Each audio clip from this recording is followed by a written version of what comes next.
skills. Oh, well, welcome back. We are into round 3. It's a little bit of a break, but they've got going. We've got Ben and James on some interesting decks. Dave, you know a couple of these guys better than me, yes. So you go through all we expect to play. And I used to have Playmat of the Year award, I think, and I think I now lose it to Ben's there on the left-hand side. Yeah, so this is a little bit of a team kill here. Both full fire boys, both playing interesting decks. So we have a little bit of Ruby Storm versus Samwise Combat. I personally love both.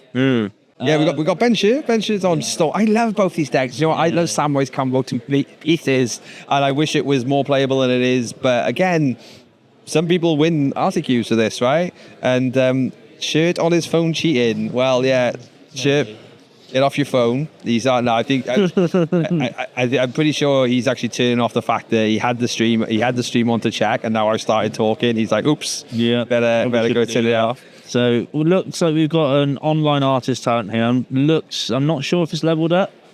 If this is leveled up, then he must just have a really awkward hand here because we see a lot of mana.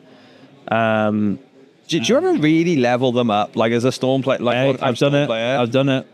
Does it win you games, or is it because you're out of things to do? I only level it up to the second level, really, because it's another cost reducer at second level. So sometimes, you know, you've got your Ruby killed, you've got your Ral killed. Okay, artist talent, level that up. That's my next cost reducer. So yeah, it looks like it's going to sack that treasure there, level that artist talent up, and this is, if the Storm player is going to go off, it's going to be now. Yeah. And is it multiple ways nowadays for the newer cards to go off, or are we still mainly looking at flipping Ral? So Ral is a great way to do it. It's the easier way, but you still can put a deterministic way together. It's never deterministic with Storm. You're always flipping cards off the top. But once you sort of see, Passing Flames here with a fully stocked graveyard, it's going to be very hard for Ben to really lose here unless we see what we're going to be described as a mega whiff. A mega whiff. Because he's also got artist talent as well, which is a fantastic card filtering engine. It's effectively like draw 2, right? Like at everything you do. Yeah, well, especially it looks like he either really loves the cards in his hand or he's completely forgotten all about it. Because those 2 cards are staying firmly where they are. So going to go Ritual here, get himself up to 5 mana. Go get another Ritual. We're going up to 7. He just zeroed in. Like, I have this many rituals. Yeah, I will make sure I cast all of. Yeah, exactly. So I presume there is some sort of there's a Manamorphose here to dig for another card. That's a good point, Jack. Yeah, should be looking to Manamorphose to. He should be looking. I presume there's stuff like Reckless Impulse or Ren's Resolve in the graveyard. So I don't think you start this chain with just a bunch of mana. I don't know if he's built the deck the way I built the deck, but I tried to make the deck as consistent as possible. And so there's the Ren's Resolve. And there's a bit of info from the chat. This deck's been played by Ben today for the very first time. Was that? It's been played today for the very first time. Oh, wow. Okay. Which, again, modern has power. I know he's played. You played it last RCQ season. I know he played Storm. You're coming at me. I know, but remember... he borrowed my Storm deck, so I know he's played it. but remember the Magic players' allowance, right? Once you've changed one card in the deck, it's a new deck. Oh, yeah, of course. Yeah, and it's also your deck. Yeah, absolutely, yeah. You buy a sideboard guide, you change one sideboard card, and you're the pro. And you resell the sideboard guide. Yeah, absolutely. Yeah, that's the plan.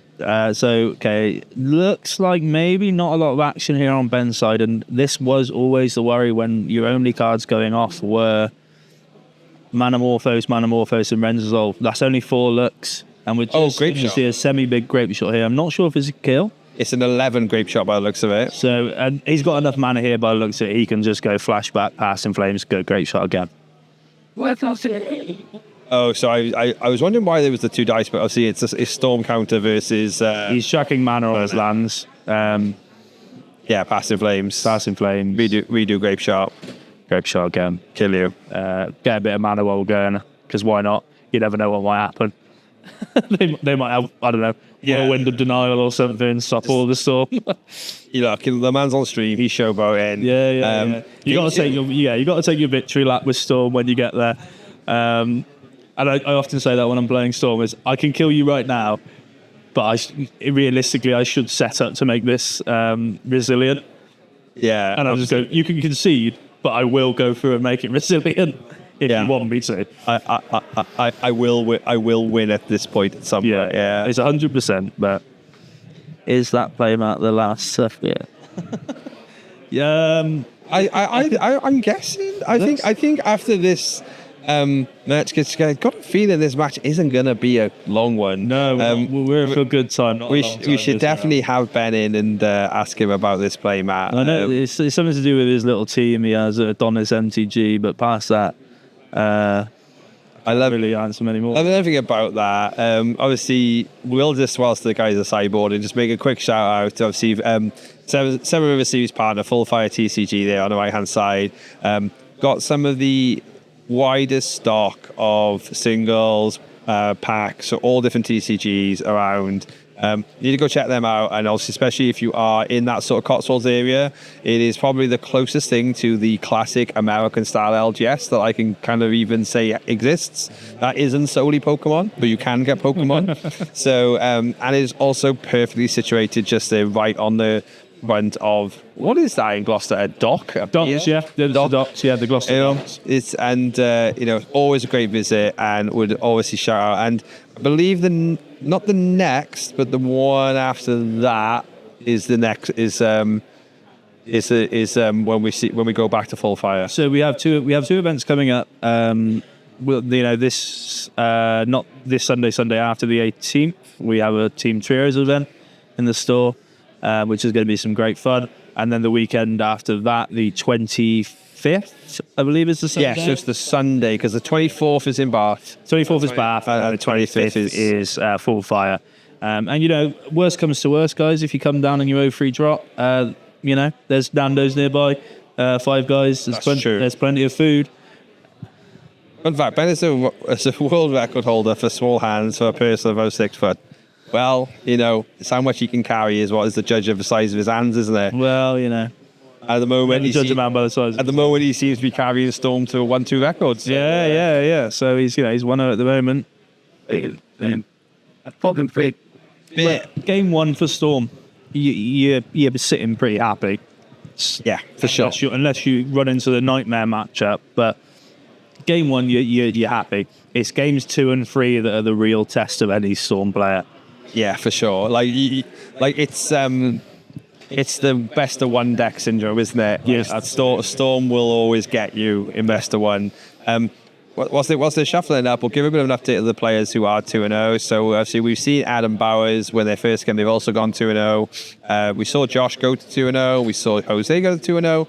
Then you've got Sam Price and Jason Handy. Jason Handy, I believe, is also on maybe like an Oculus brew.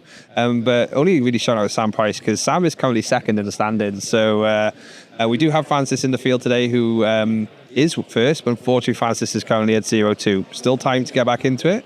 But Sam poised for a run here to maybe take the top of the standings by the end of today. And he had a great showing last weekend, coming in top 8 with, I believe, the same deck at the RCQ in Full Fire as well. So yeah, exactly. He's had a good run these last. I think he might have even played at Warpstorm.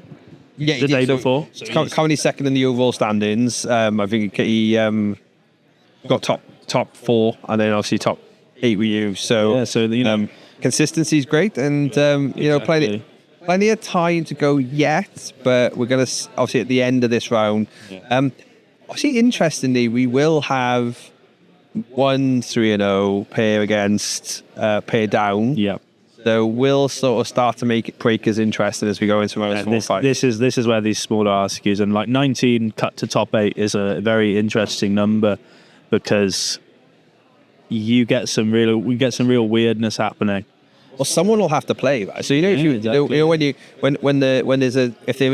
there is a 3 on 3-0, one one will have to play, and then in the next round, someone will have to play. Yeah. So it does really open up sneaking in 8. So even if you're 0-2 right now, just win out. Yeah, I mean, when it was the olden days of Atlas, we had a 14 player or 12 player cuts top 4, and I was top of the standings at 3-0-1, and I had to play my round 5 because the only person I was legally allowed to be paired into was like 2-1.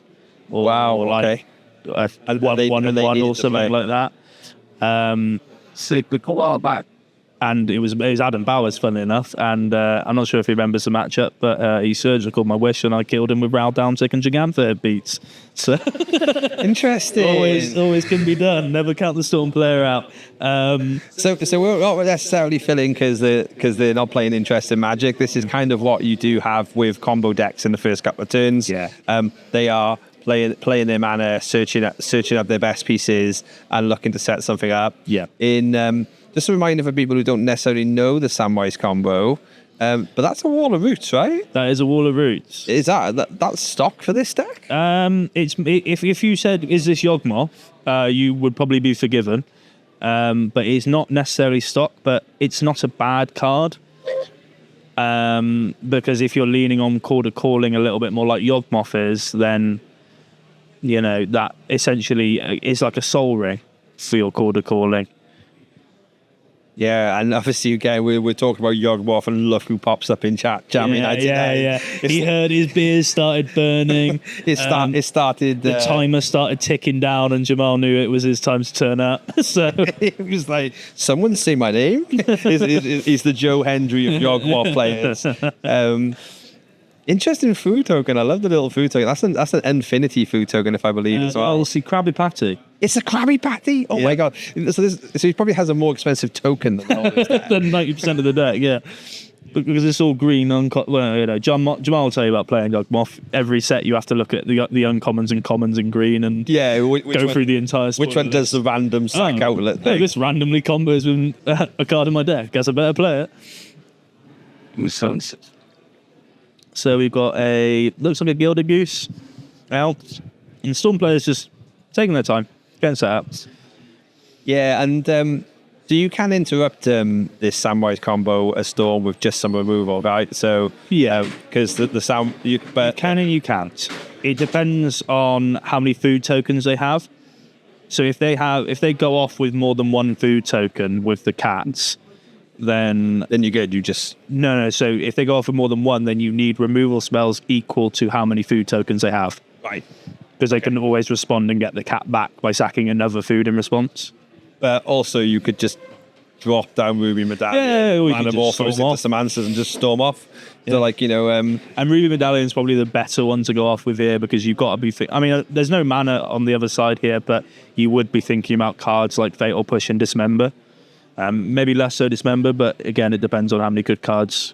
I do see a Raoul in his hand, so if he can just keep going here, then that Raoul could potentially be game winning. Looks like so gonna play that Desperate Ritual. Really want to, and the Splice onto Arcade. Wow, that is exactly that is Storm player heaven to get the actual Splice off. That's the thing I taught him. Hold your rituals, hold your Desperate Rituals, because you can always splice it and it makes more mana.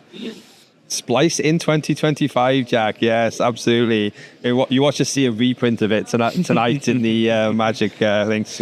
Whilst they're going off, are you got any hopes or wants from the Final Fantasy reveals later? Do you feel obviously we've just seen Dark Confidant as like a sort of a, hey, here's a random reprint. Do you think theme or just the way standards going, we got a chance to maybe see something like a Fatal Push? I think Fatal Push is a little bit too good. Like, we saw Cut Down be incredibly prevalent and massive flip row. So that's probably this game over with now. But so more than likely. So I guess in terms of theme, I don't ever try to think about specific cards. Because you could break your brain trying to think bonus round is a card that I think should be printed in Final Fantasy because it sort of fits the theme, but I doubt they print bonus round in standard. But I guess and this is a really, really selfish one, I guess, is stuff that cares about historic. To overshow it. Yeah. Is a theme that I really wanted. We saw it in Dominaria Unite, not Dominaria Unite, the one. Yeah, Dominaria. Original Dominaria from when it had Teferi, big 5-mana Teferi in it, and we haven't really seen it done again. I see what you're saying. And I think, and obviously, like I say, this is a completely selfish one because Kepis really likes historic cards. No, it's fair. I think it's an interesting mechanic we don't really see. But I know it was explored a little bit in Assassin's Creed, but past that, we haven't really seen anything like that. All my enemies hate this weapon. It's not. Tell me you're a Yawgmoth player without telling me you're a Yawgmoth player. Exactly. No, I agree with you, and I think like we mentioned the Modern Horizons set debacle earlier, and I think I liked with Dragonstorm, for example. Yes, that Ugin's great and busted. But they've positioned Standard in a way that it isn't just going to break Standard the moment it was printed, but it was definitely going to be playable and slot into plenty of Modern and potential Pioneer and decks. And if you had asked me before the set came out officially, what card is going to get banned from that set, I would have told you Ugin, and I told you it would have been after Modern season. But with the more we see Ugin, the more it's just like an okay foil to Eldrazi's plan. Yeah. Okay, so we're Brotherhood's ending just as a why not? separate why not? Just completely rub the salt in. Maybe we can find some stone rains while we're going around here. Blow up his lands as well. Go for the true flawless victory. Yeah, we wouldn't have. You definitely wouldn't have called in for Corey Steelcutter's head. Yeah, absolutely. In the spoiler season. But I'd like to continue to see that because I think, as we are here, obviously today playing Modern, and we it's a lot of talk in the room. Modern's great. It's possibly for everyone here loves it. Yeah. But we want the pipeline to be healthy. Exactly. Yeah. Okay. Cool. I just came and played Standard the whole of Ether Drift season, so I've gone and packed 4 Ketramo. So I bought pack 2 and bought 2. Yeah. And then eventually you're in a place where you've got Orzhov Blink because you're a couple of sets down and. That's the way we hopefully seen it going. But as far as what we're seeing from Storm right now is we're seeing loads of cards, loads of mana, and a grape shot is inevitable. Just very soon. Well, there's one already in Excel, so it's now just let's see how many spells I can cast. Let's have a little bit of fun with it. I think he's got plenty of mana here, and this is tough for Sam. He really needed to see something like an endurance early doors. He's really not been in the game. I feel for Sam because you've not had a chance to play Magic here. So, which does happen to you though. That's a problem with Modern. You do have to You do have to accept that sometimes you'll just die. Your opponent's going to play Solitaire and you're going to lose. I'll never forget my own story. My Dragonstorm Blues pre-release, and as we do see the 2-0 win. I was on the playing some games of Doomwake, and he turned 3 Ugin me, and I didn't get to play Magic before I even cracked my second fetch, and things just happen. Ben takes that down. Obviously, everyone's saying winner's interview. Do you want to go see if Ben will come have a chat? Yeah. And let's get him on the mic. Yeah, we've got a crowd who want to chat about it. Thanks for watching the video. This is some action from the Severn River Series. This was event 3 and we have a total of 11 happening in the southwest of England and Wales. Come join us on the 24th and 25th of May where we continue the series in Bath and Gloucester. For now, look out on the channel for more matches from this series, and don't forget to subscribe if you want to see more content.